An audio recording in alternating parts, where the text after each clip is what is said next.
Hello students, मैं एक बार फिर से तैयार हूँ आपके सामने एक नया टॉपिक लेकर के जो बहुत ही सिंपल इन्फॉर्मेशन देने वाला है आपको, जो कि आगे न्यूमेरिकल्स इस पे बेसिस पे जो होंगे वो आपको समझ आएंगे।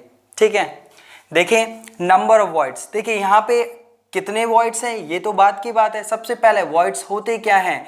This is empty space.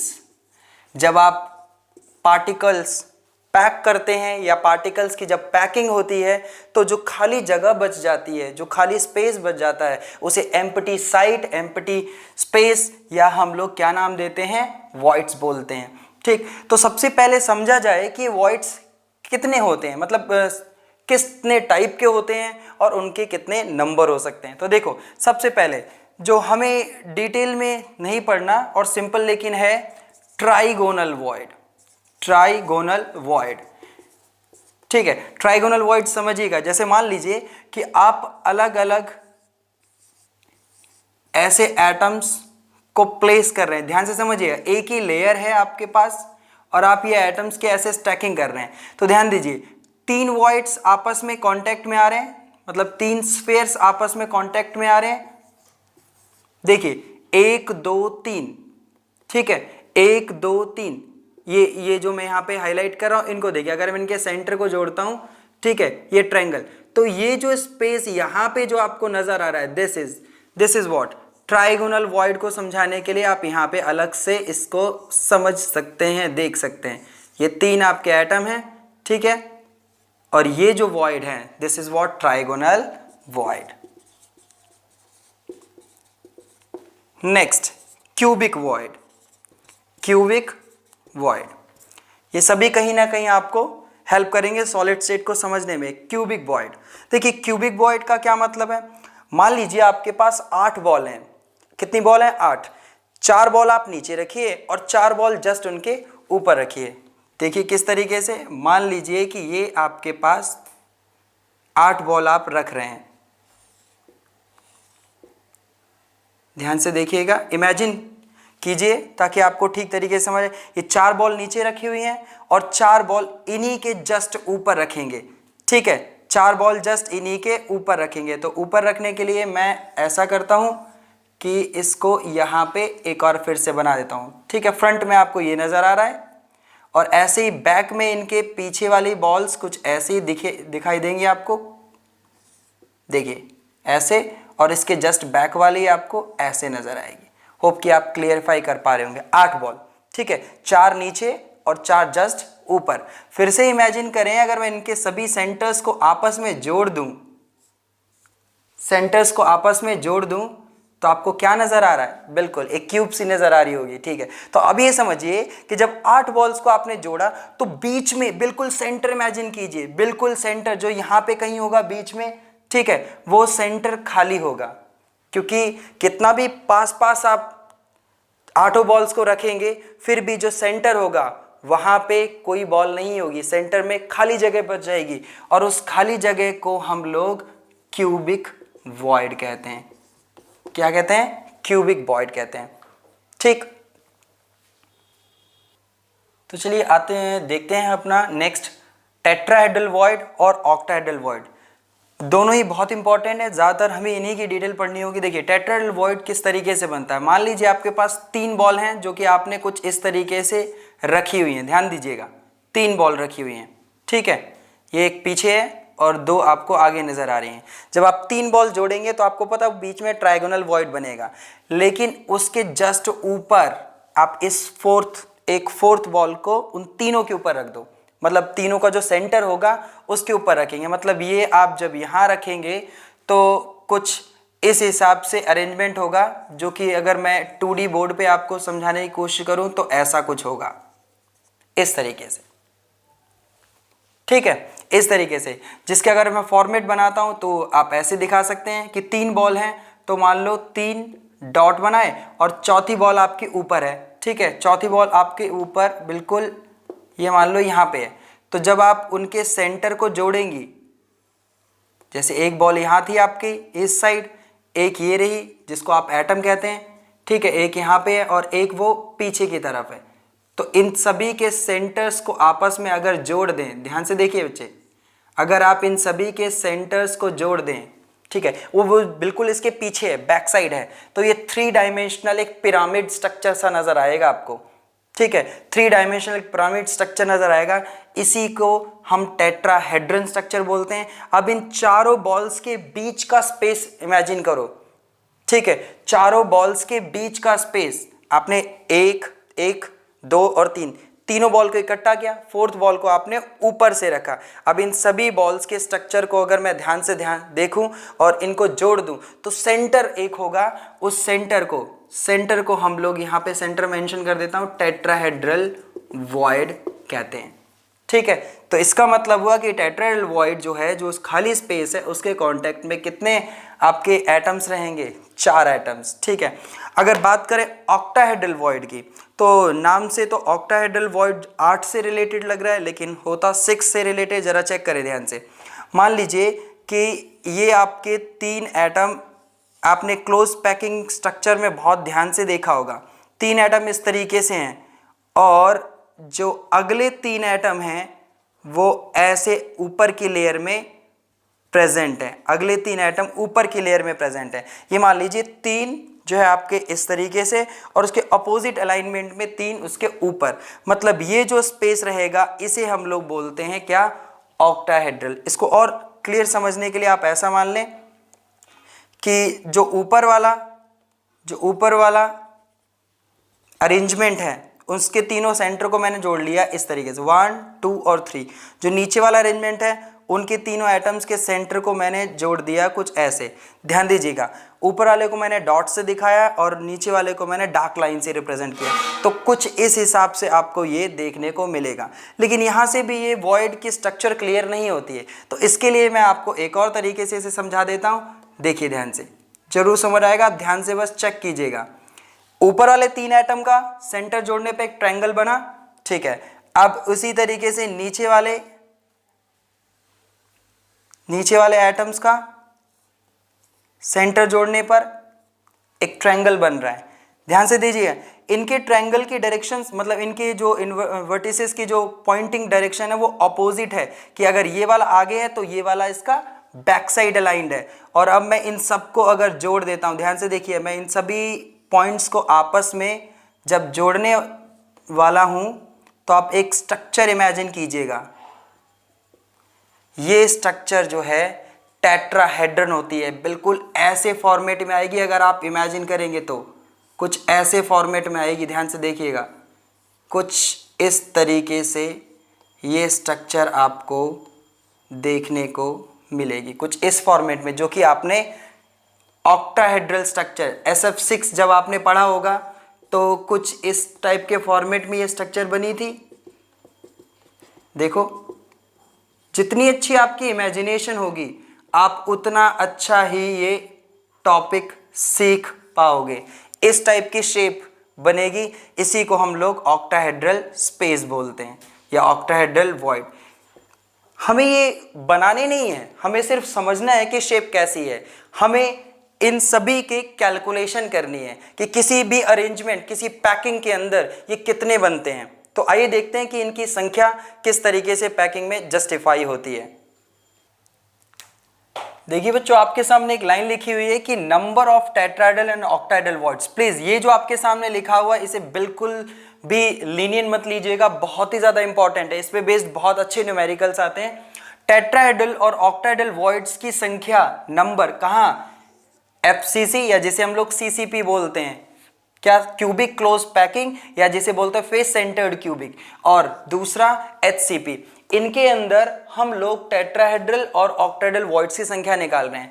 तो थ्योरी कहती है कि अगर एटम्स यानी पार्टिकल्स की संख्या पर यूनिट सेल अगर x है, ध्यान दीजिएगा, एक यूनिट सेल, वो यूनिट सेल इसका हो या इसका हो, ठीक है, तो पर यूनिट सेल अगर पार्टिकल्स की संख्या एक यूनिट सेल में x होती है तो कहते हैं कि ऑक्टाहेड्रल वॉइड्स की संख्या उतने ही पार्टिकल्स के बराबर होती है जितने नंबर ऑफ एटम्स या particle per unit cell present हैं, जबकि टेट्राहेड्रल वॉइड्स की संख्या उसके डबल होती है। प्लीज ध्यान से देखिएगा, थियोरेटिकल ये बताया जाता है कि एटम्स की संख्या जो है अगर x है पर यूनिट सेल तो टेट्राहेड्रल वॉइड तो उसके डबल होते हैं, जबकि ऑक्टाहेड्रल वॉइड्स की संख्या नंबर ऑफ एटम्स के ही बराबर होती है। तो क्वेश्चन ये है कि किस बेसिस पे ये लाइन लिखी हुई है, कैसे जस्टिफाई किया जाएगा इन दोनों पॉइंट्स को। तो जरा एक एग्जाम्पल से समझते हैं और बहुत तरीके से आप इस चीज को समझ पाएंगे। देखो फॉर एग्जाम्पल मान लीजिए मैं आपको CCP और FCC के बेसिस पे ये समझाता हूँ, ठीक है, कैलकुलेशन, इसको प्रूव करते हैं एक बार। तो देखिए हमें जहां तक पता है कि FCC में पार्टिकल्स कहाँ कहाँ प्रेजेंट होते हैं, भाई पार्टिकल्स कहाँ कहाँ होते हैं, कॉर्नर, याद करो कॉर्नर, और कहाँ होते हैं, सभी फेस सेंटर पे। याद है सब लोगों को, कॉर्नर और कहाँ होते हैं, सभी फेस सेंटर पे। तो प्लीज इस बात को अगर ध्यान किया आपने तो फिर से मैं मार्क कर रहा हूं, ये हमारे एटम्स हैं कॉर्नर वाले, प्लीज ध्यान दीजिएगा। और ये जो मैं यहां रिप्रेजेंट कर रहा हूं ये हमारे एटम हैं कहां के भाई, यस फेस सेंटर। कोशिश करना इमेजिन करने की कि फेस सेंटर वाले आपको क्लियर नजर आए। तो अब इस स्ट्रक्चर में हमें शायद याद होगा नंबर ऑफ एटम्स, FCC में number of atoms per unit cell याद होगा आपको कितने होते हैं, यस 4 होते हैं। शायद आपको अगर याद ना हो तो ऐसे कैलकुलेट किया था, कॉर्नर का इतना कंट्रीब्यूशन 1/8 इंटू 8, और इसके अलावा आपके फेस सेंटर का 1/2 इंटू 6। तो इस हिसाब से आपने टोटल नंबर ऑफ एटम्स कितने निकाले थे, 4। तो अगर मैं यहां से इसे कंपेयर करूं तो यस ये x की वैल्यू आपकी कितनी है, 4। तो टेट्राहेड्रल वॉइड्स की संख्या मैं पहले निकालता हूं फिर मैं ऑक्टाहेड्रल बताता हूं। तो इस हिसाब से अगर ये आपका 4 है तो टेट्राहेड्रल वॉइड्स कितना आना चाहिए, इसका डबल मतलब 8 आने चाहिए। इसके अंदर इस फॉर्मूले के बेसिस पे देखा जाए तो 8 टेट्राहेड्रल वॉइड होने चाहिए। तो देखते हैं टेट्राहेड्रल वॉइड्स कैसे, मैं आपको बताता हूं 8 होते हैं।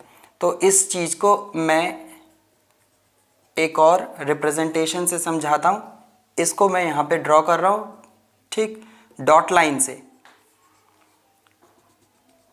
अगर आप इन डायग्राम्स को ध्यान से समझेंगे तो आपको जरूर बहुत अच्छे से समझ आएगा।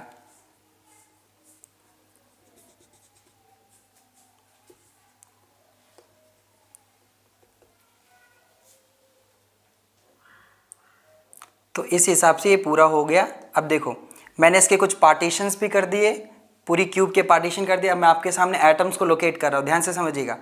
1 2 3 4 5 6 7 8 ये कॉर्नर के प्लेस कर दिए। अब प्लेस करते हैं फेस के, जो हमने यहाँ पे रखे थे फेस के, एक राइट फेस का, ठीक है, एक लेफ्ट फेस के सेंटर का, एक बॉटम, एक टॉप, एक बैक वाले का और एक फ्रंट वाले का। बस आपको लोकेशंस को समझना है। तो मैंने उन्हीं कॉर्नर और फेसेस पे रख दिए जैसा कि मैंने पीछे बताया था। अब मुझे क्या करना है, मैंने इसके डिविजन्स इस हिसाब से आपको डॉटेड दिखाए हैं कि आपको 8 क्यूब नजर आ रही होंगी, ठीक है। तो अब देखो मैं क्या करने वाला हूँ, मैं यहाँ पे एटम्स को ज्वाइन करने वाला हूँ। देखो ये वाला फेस नजर आ रहा है, ये इस वाले फेस वाले एटम को मैं उसके फेस से एटम को जोड़ूंगा और साथ ही साथ नीचे वाले से जोड़ूंगा। और ये ध्यान से देखिए मैं मार्क लगा रहा हूं इस एटम को, देखिए मैं यहां से मार्क ये जोड़ रहा हूं इसको इस एटम के साथ, ये मैंने उसी के साथ वाले बॉटम वाले फेस के साथ जोड़ा है। अब फ्रंट वाले फेस सेंटर के साथ जोड़ने वाला हूं एटम को, ये वाला एटम को जोड़ा मैंने, फिर मैं इससे जोड़ रहा हूं। अब जो आपको इन दोनों को जोड़ना है, देखिए फिर से देखिए, ये कॉर्नर वाला आपका एटम, फ्रंट साइड का जो आपका एटम है, फ्रंट साइड के फेस का एटम कौन सा है, ये रहा फ्रंट वाले का, ये रहा, ठीक है। इसको हाईलाइट कर रहा हूं। लेफ्ट वाले फेस सेंटर का एटम ये रहा, बॉटम वाले फेस सेंटर का एटम ये रहा। मैंने इन चारों को मार्क कर रखा है, बस इन्हें आप देखो और इन्हीं को आपस में जोड़ दो, आपस में सबको जोड़ दो।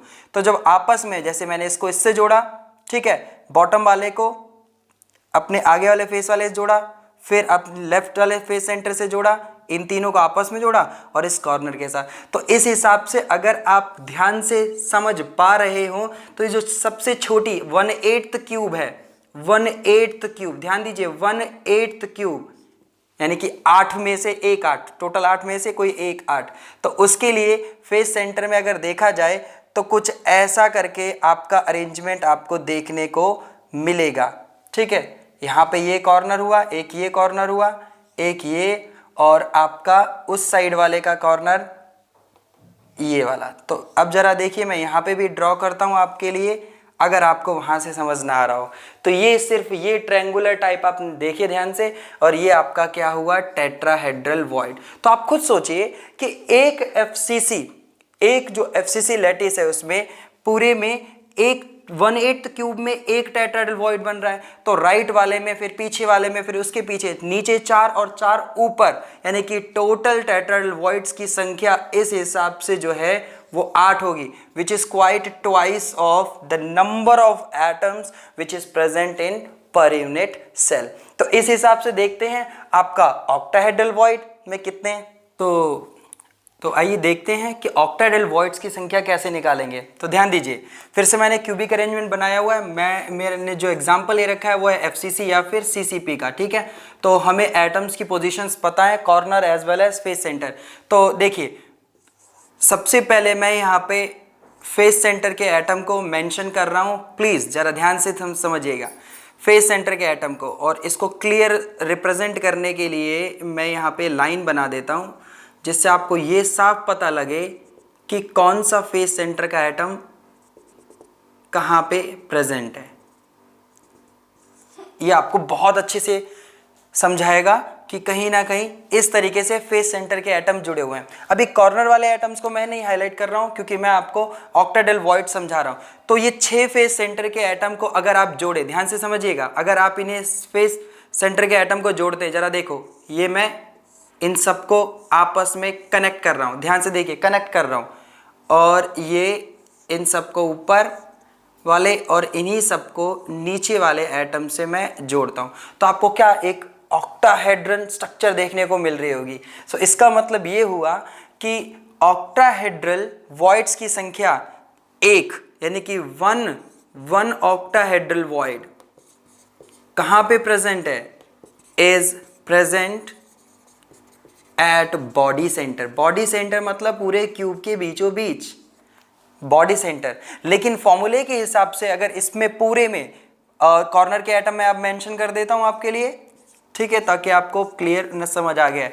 तो इसमें नंबर ऑफ एटम्स हमने पहले ही देखे थे, नंबर ऑफ एटम्स एफसीसी में कितने थे, इन एफसीसी इट इज 4। तो ऑक्टाहेड्रल वॉइड्स की संख्या उस फॉर्मूले के हिसाब से, ध्यान देना वो जो फॉर्मूला पीछे लिखा था उसके हिसाब से 4 होनी चाहिए, लेकिन यहाँ पे अभी तक कितनी आई है, 1। तो बचे 3, देखते हैं कहाँ होते हैं। जरा अब इस स्ट्रक्चर पे ध्यान दीजिए। तो अब मान लो कि मैं फिर से वही अरेंजमेंट शो कर रहा हूँ और आप ध्यान से जरा देखिएगा, ये कॉर्नर के एटम आपके, ठीक, कॉर्नर के एटम ये आपके, ये आपका जो आपका राइट हैंड साइड का फेस का उसका एटम बना लिया मैंने, बैक वाले फेस का एटम मैंने ये यहाँ पे रिपोर्ट किया हुआ है। ठीक, अब जरा ध्यान दीजिएगा, अब ये क्यूब यूनिट सेल में, जो ये यूनिट सेल है आपकी, ये लैटिस में अकेला तो नहीं होगा, इसके साथ, इसके पीछे, इसके ऊपर, हर तरीके से ये बाकी यूनिट सेल से जुड़ा हुआ होगा। तो जरा ध्यान दीजिए, ये जो लाइन है इसकी, ये वाली जो लाइन है जिसे बोलते हैं एज, क्या बोलते हैं, एज। 2 एटम्स आपके रूम में जो ऊपर का और नीचे का जो कॉर्नर होता है उसको आप समझ लीजिए, ये आपका एक तरीके से कॉर्नर के एटम्स की एज है। तो इस एज के साथ में एक और यूनिट सेल होगा, एक और, यानी कि जो आपका ये वाला फेस है या ये जो दीवार है आपके रूम की, ये और आगे भी तो इस तरीके से यहाँ पे मैंने एक्सटेंड कर दी। ये देखिए, ये आगे भी कोई यूनिट सेल होगी, उसके लिए भी ऐसे ही होगा। यहाँ की जो यूनिट सेल होगी उसका भी एटम इस तरीके से इस जगह पे प्रेजेंट होगा। ये नेक्स्ट यूनिट सेल जो है उसका फेस सेंटर है, उसका एटम मैंने बना रखा है, ठीक है, उसमें भी ऐसे ही अरेंजमेंट होगा। अब ये वाली जो लाइन आपको नजर आ रही है, ये जो फेस नजर आ रहा है जिस पे मैं मार्क कर रहा हूं, इसके जस्ट पीछे भी तो जाएगा ये, तो इसको मैं कुछ ऐसे करके आपको समझाने के लिए ड्रॉ कर देता हूं। ये देखिए ध्यान से, ये देखिए, ठीक है। तो जैसे इस फेस सेंटर पे एटम है, ऐसे उस फेस सेंटर पे भी उसका एटम होगा। अब आपको कुछ नहीं करना, एक छोटा सा काम, इस एज सेंटर के चारों तरफ इन सभी एटम्स को, ये 2 फेसेस के और ये 2 आगे और पीछे वाले को, इन सबको मैं जोड़ने वाला हूं। देखिए जोड़ने वाला हूं और इस एज सेंटर के चारों तरफ है, तो मैं इसको ऊपर वाले एटम से, इससे नहीं उधर वाले एटम से, ध्यान दीजिएगा मैं यहां से अभी हटा देता हूं तो आपको समझे, आगे वाले कॉर्नर का कोई कंट्रीब्यूशन अभी नहीं लेना। ये देखिए ये, अब आप समझिए इसके जो पीछे वाला एज सेंटर है उसके चारों तरफ भी एक, इस एज के चारों तरफ एक पूरा ऑक्टाहेड्रल वॉइड आपको नजर आ रहा होगा। लेकिन प्रॉब्लम ये है कि ये एज पे बना ऑक्टाहेड्रल वॉइड आपकी यूनिट सेल का पूरा हिस्सा नहीं है। ध्यान से देखिए, इस एज पे बना ऑक्टाहेड्रल वॉइड आपकी यूनिट सेल का पूरा हिस्सा नहीं है। तो देखा जाए तो आपका जो एक एज है, ये कितनी यूनिट सेल में कंट्रीब्यूट करेगा? एक आपकी यूनिट सेल में, एक इसके साथ वाली यूनिट सेल में हिस्सा देगा, और इसके जस्ट 2 यूनिट सेल नीचे यानी कि ग्राउंड फ्लोर पे 4 कमरे आपस में जुड़े हों एक पिलर के साथ, ये समझ लीजिए। तो इसका मतलब ये हुआ कि एक एज पे बना जो है आपका 4 का कंट्रीब्यूशन दिखा रहा है, यानी ऑक्टाहेड्रल वॉइड यहां पे जो बना at edge centre is distributed among 4 unit cell. ठीक है, तो एक कमरे में यानी एक यूनिट सेल में इसका कितना कंट्रीब्यूशन होगा? Contribution of octahedral void per unit cell कितना होगा? एक यूनिट सेल में कितना होगा भाई? Yes of course it is 1/4, यानी हमारी यूनिट सेल में इसका कितना हिस्सा होगा? हमारी यूनिट सेल में इसका कितना हिस्सा होगा? 1/4। ठीक है, 1/4 हिस्सा होगा। तो इसका मतलब होंगी कितनी? 12 एजेस होती हैं, तो एक एज का 1/4 तो 12 एजेस कितना बनाएंगी? 12 edges is contributing toward completing, yes it is 3 total 3 octahedral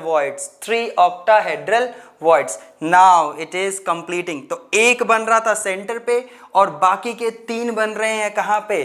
12 as centre पे। एज सेंटर कितने थे? 12। 1 आप काउंट कर लें, 1 2 3 4 5 6 7 8 9 और टोटल आपके ये 2 12। आराम से काउंट कीजिएगा, नीचे के 4 ऊपर के 4 और इस तरीके से वर्टिकल 4, तो आपको पता लग जाएगा टोटल आपके 12 के अकॉर्डिंग टोटल 3 बनेंगे आपके ऑक्टाहेड्रल वॉइड्स। तो ये आपका हो गया टोटल ऑक्टाहेड्रल वॉइड्स इज 1 + 3। तो मतलब वो जो फॉर्मूला था वो प्रूव्ड हो चुका है। ठीक है, तो यहीं तक खत्म करते हैं।